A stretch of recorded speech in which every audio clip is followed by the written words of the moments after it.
Well, it's a beautiful day in the Villages, and I want to make a quick video today to explain a question I've been asked a bunch of times, and I've answered it in some comment sections, but it keeps coming up, so I figure I'll make a video, and I'll probably entitle it, "Why is the Villages Still Building?" Well, the reason is that when the whole situation happened almost 6 months ago now, if you think about it, the uh, the Villages decided not to lay off all these companies and contractors and just let everything sit and stop building. Instead, they decided to keep building and keep paying all the people that work through contractors and so forth for the villages, not to mention the people who work just for the villages themselves, as far as design and so forth. But so their decision was to keep paying people out of their own pocket, and they've been doing that for almost 6 months now.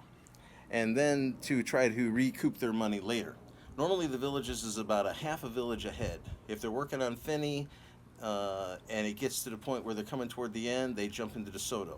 Once they get going with DeSoto and it gets toward the end, they jump over toward Linden, or they jump over. Right now, they've got about 3 villages in construction mode that they normally wouldn't have. But that's the reasoning. What they're trying to do is they're trying to keep people employed because you don't want to lose your work, uh, your workers, your skilled people, your people who've been doing it a while. And I know everybody likes to badmouth the developer because that's who this is. It does it. It's not the actual villages. But the developer has been here a long time. They've got relationships with people, and the worst thing you can do is trash your reputation. That is everything here in the villages. If you're going to open up a company, you're going to start a company, the talk in the pools will kill you here. If you're going to wash houses and you get a couple people that don't think you did it enough or well enough or you weren't nice enough or whatever, uh, people will quit calling you, and they'll do that really quick. So that's what the villages is doing.